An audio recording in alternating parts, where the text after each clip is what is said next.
MCDM RPG launches December 7th, Ah, and they already have 8,500 people signed up for this thing, which I basically, if you get about 8,000 people to sign yeah. up, that's about $1 million. That's how it works for the Kickstarter math. So Like 10, they're gonna make $1 yeah, million, no problem. 10K is basically a Yes, guarantee. yeah. Yeah. So they're gonna make $1 million guaranteed, whether they make two or three.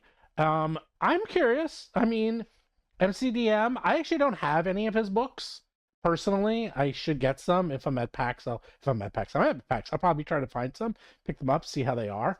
I seem to have everyone else's books, but a lot of people. I mean, you heard about two really big games coming out. It was Tales from the Valiant and MCDM RPG. It's funny how quickly when OGL blew up, everyone was coming out of the woodwork like, "We got an RPG, we got an RPG." So like, all was like super top secret, except in the course of like 3 days, everyone announced their RPGs because they wanted to make sure they got under the window when we're still in the OGL camp in case something blew up, and they could still Yeah. use the old OGL if you remember. So, what do you guys think? Are you excited to see this or neutral? Excited? Um, I mean, so my thought is like there's always new TTRPGs coming out.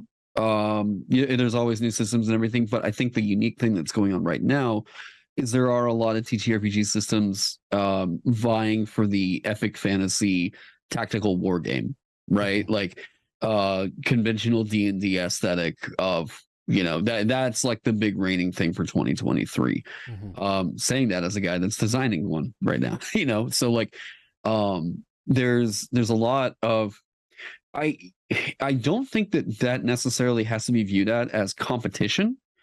I think that there's plenty of games like that can absolutely exist because they're doing something different or they're suited for a different style of play or whatever. Um, they can always exist like alongside each other. And as far as what I've seen from like MCDM products in the past, I thought that like Strongholds and Followers was actually like that was filling a hole that WotC left open about like people wanting to do a little bit of like the life simulator. We want to build a home base style D&D.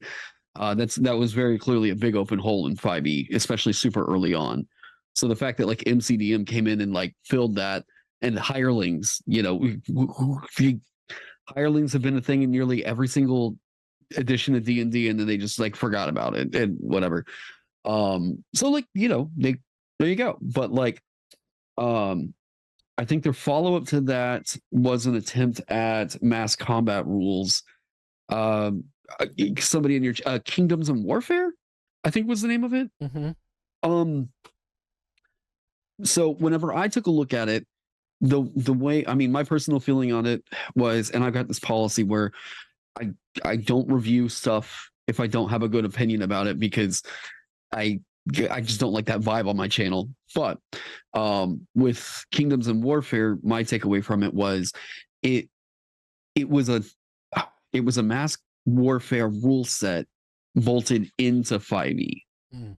right? Like it seemed like it was a separate game that they wanted to put the 5e stamp on it to get its sales. And like I get that hesitation and everything, but like it felt like it was separate from 5e. Whenever I did my first review of their ill rigor, character options were not their strong suit. I know that they brought on other people to do editing and stuff on that. Their talent was I really bogged down. So I'm hopeful that for MCDM's sake, like I've seen. First off, I thought the names of the classes that they were coming up with for this TTRPG sounded really cool. I thought that was pretty sick. Like they're doing something that's not just calling it the barbarian, the cleric, the paladin. They're coming up with what seems like a different flair to the fantasy that they're trying to go with, Yeah, which I think is cool. yeah. They actually, I think that's from like first edition D&D. I saw the names they were using, and they're very similar to. Because I don't know if you remember, first edition is like when you would level up, not only would you have a name, but then each level would change your name of The your titles and your stuff, yeah. titles, and I love that. I mean, it's one of those like little things that probably no one ever really did, and it was just flavor, but I still remember it, years later. It was good flavor, and I like little things like that. I saw that too, and that stood out to me right away when I saw that in the previews.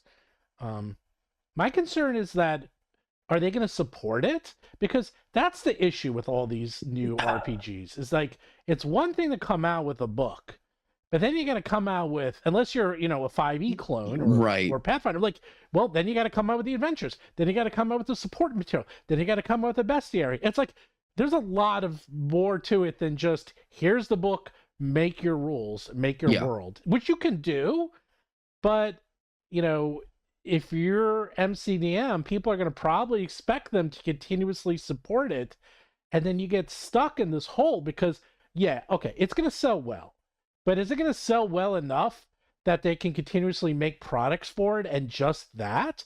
Because I'm just going to throw out a number. Let's say it sells $2 million. I'm just saying that. When they come out with another book to support it, that book is not going to sell $2 million. It probably won't even sell $1 million.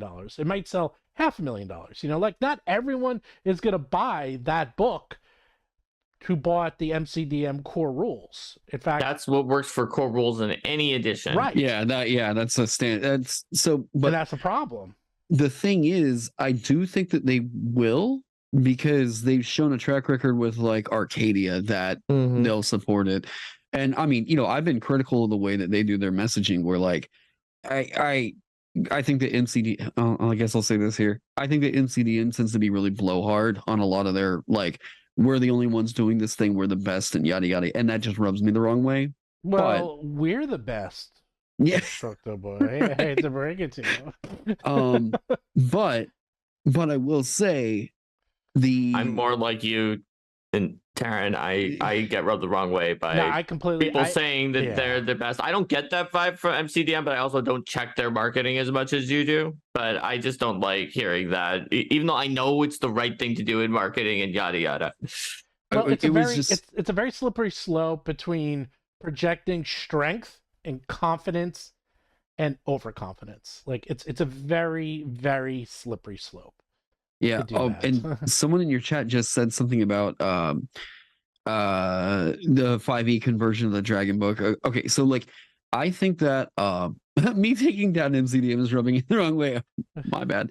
But I also don't think inserting conversion rules in your system is a really good way to go about it either, because like, aside from the kind of whatever about that, it's asking for more work on the person that's trying to run the game, and I don't know how I feel about that.